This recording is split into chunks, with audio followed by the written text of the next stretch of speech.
Pastor T.D. Jakes. He said something so striking. He was saying something like, when God tells us a promise, we are so fixated on that promise that we forget the process. Woo. So God tells you a promise. God tells you you're going to be great. But then greatness does not come easy. Greatness is not just gotten from the gutter. Greatness is not just dumped somewhere. Greatness is not just picked up. Like, there's a process of becoming great.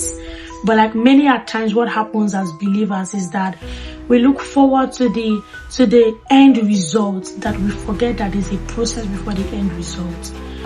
Yes, God has called me to be a prophet of this town, but before this prophet arises, there's gonna be training.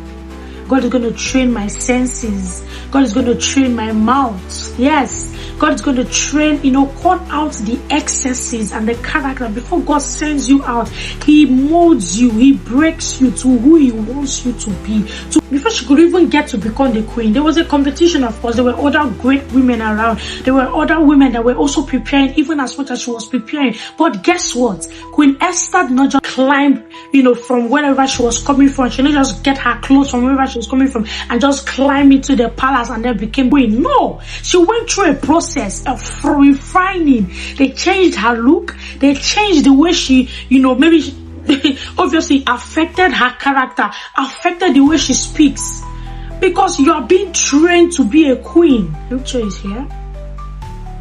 You are just gazing. But the only way you can come to the future, the only way you can accept and become this person that God has prophesied about for years, the only way is a space between, and that space is the process. You must submit to the process.